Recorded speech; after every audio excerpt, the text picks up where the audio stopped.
Hi everybody. I'm Miss Jennifer at the Fryeburg Public Library here with your weekly virtual story time.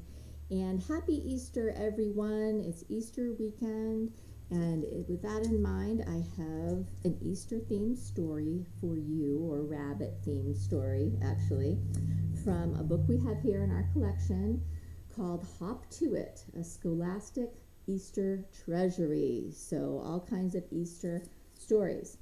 And the one I'm reading to you today is The Tale of Peter Rabbit by Beatrix Potter, illustrated by David McPhail.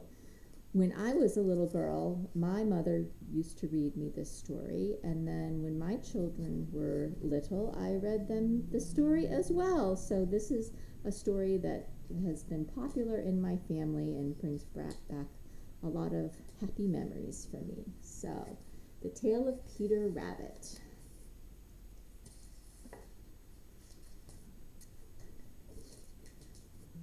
Okay, 2 hands for this one. Once upon a time, there were 4 little rabbits, and their names were Flopsy, Mopsy, Cottontail, and Peter. They lived with their mother in a sandbank underneath the root of a very big fir tree.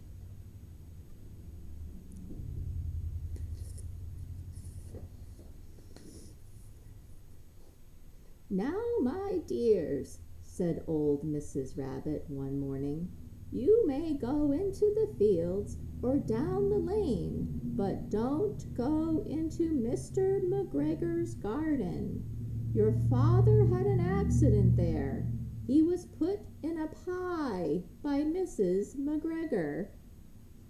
Now run along and don't get into mischief.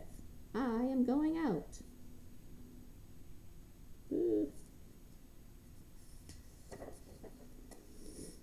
Then old Mrs. Rabbit took a basket and her umbrella and went through the wood to the baker's. She bought a loaf of brown bread and 5 currant buns. Flopsy, Mopsy, and Cottontail, who were good little bunnies, went down the lane to gather blackberries.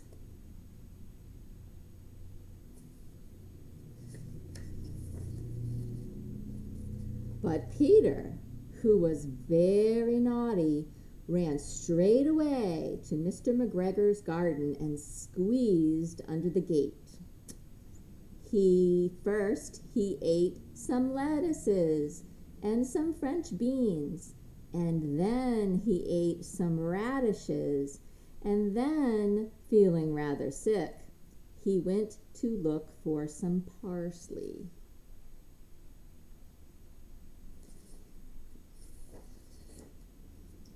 But around the end of a cucumber frame, whom should he meet but Mr. McGregor? Mr. McGregor was on his hands and knees planting out young cabbages, but he jumped up and ran after Peter, waving a rake and calling out, "Stop, thief!" Uh-oh. Peter was most dreadfully frightened. He rushed all over the garden, for he had forgotten the way back to the gate. He lost one of his shoes among the cabbages, and the other shoe amongst the potatoes. After losing them, he ran on 4 legs and went faster, so that I think he might have got away altogether if he had not, unfortunately, run into a gooseberry net and got caught by the large buttons on his jacket. It was a blue jacket with brass buttons, quite new. Peter gave himself up for lost and shed big tears, but his sobs were overheard by some friendly sparrows, who flew to him in great excitement and implored him to exert himself.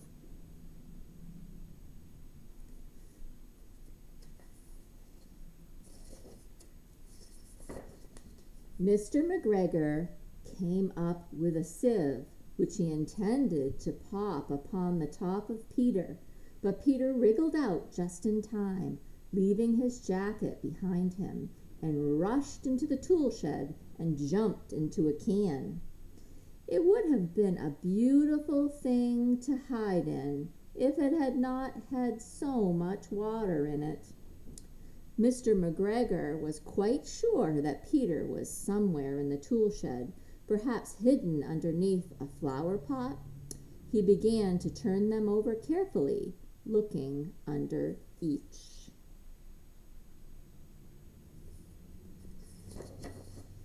Presently, Peter sneezed. "Kerchoo!" Mr. McGregor was after him in no time, and tried to put his foot upon Peter, who jumped out of a window, upsetting 3 plants. The window was too small for Mr. McGregor, and he was tired of running after Peter. He went back to his work. Peter sat down to rest. He was out of breath and trembling with fright, and he had not the least idea which way to go. Also, he was very damp with sitting in that can. After a time, he began to wander about, going lippity, not very fast, and looking all around.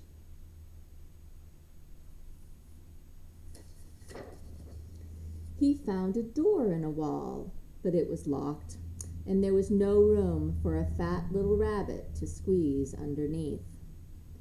An old mouse was running in and out over the stone doorstep, carrying peas and beans to her family in the wood. Peter asked her the way to the gate, but she had such a large pea in her mouth that she could not answer. She only shook her head at him.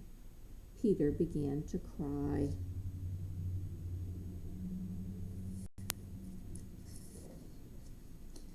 Then he tried to find his way straight across the garden, but he became more and more puzzled. Presently he came to a pond where Mr. McGregor filled his water cans. A white cat was staring at some goldfish. She sat very, very still, but now and then the tip of her tail twitched as if it were alive. Peter thought it best to go away without speaking to her. He had heard about cats from his cousin, little Benjamin Bunny.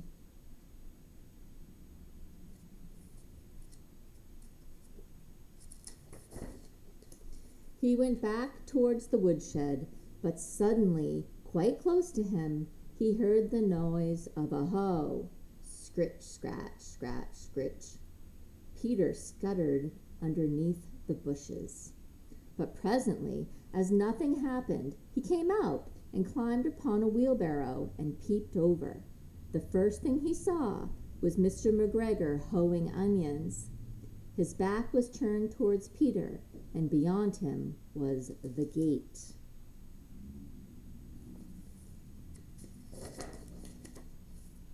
Peter got down very quietly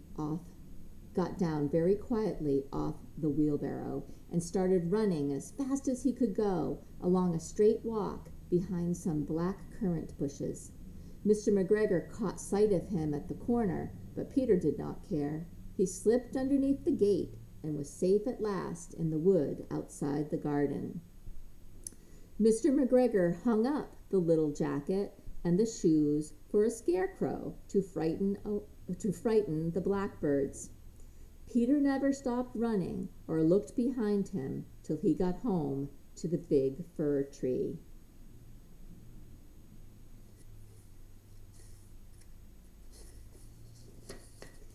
He was so tired that he flopped down upon the nice soft sand on the floor of the rabbit hole and shut his eyes. His mother was busy cooking, and she wondered what he had done with his clothes. It was the second little jacket and pair of shoes that Peter had lost in a fortnight. I am sorry to say that Peter was not very well during the evening. His mother put him to bed and made some chamomile tea, and she gave a dose of it to Peter. 1 tablespoon to be taken at bedtime.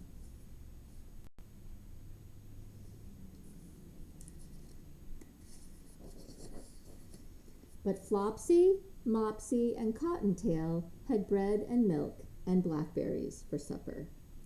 The end. And that was The Tale of Peter Rabbit by Beatrix Potter from our book Hop to It. So this is available in the children's room here at the Fryeburg Public Library to borrow any time that it's available. So I hope you enjoyed that. And I do have a small craft for you today. We are going to learn how to make a rabbit by using the method of origami or paper folding. So give me a moment to move the camera. I'm going to try something new today with the camera to see if I can show you what I'm doing with the crafts more efficiently than before. Move this so the cord is out of the way. Ta-da! Here we go. All right. Let's work on our easy origami rabbit. All right. So all we need is a piece of origami paper, which is 6 inches by 6 inches. And I have a marker to draw the face on my rabbit. And here's one that I already made. Okay. All right. He doesn't want to stand up now, or she doesn't want to stand up. It doesn't want to stand up. Come on, bunny. Here we go. Can mess around with it a little bit. So this is what we're going for. And I have another piece of origami paper. Let me move this a little bit. There we go. All right, so step 1 is we fold the paper in half from corner to corner, like so. So we're making a triangle out of our paper. So that is step 1, like so. Step 2 is we're going to fold our triangle in half lengthways, like this, to make another triangle. So we'll line up our points and make a crease. So now we have our another triangle, and then we're going to open the triangle back up to the big triangle, like so. All right. Now I'm going to turn the paper now so it matches the diagram better. And you see the lines here? That means that we're going to fold. So we're going to fold up the bottom edge here, the long edge, maybe about 1 centimeter. You don't have to measure it, just eyeball it like that. All right, so we've got a fold here. And we're going to leave that folded, and then we're going to fold again. In step 4, we're going to fold each side into the middle. So let's do the first one. So using the crease in the middle as a guide, we're going to fold this over and line our edge up with the crease down the middle, and then crease here, and then we're going to do the same thing on this side. So the 2 edges will meet in the middle on the crease, like so. And then crease this edge and that edge. So there's that fold. And now we're going to flip it over. That's what that means. Flip it over. So over it goes. All right.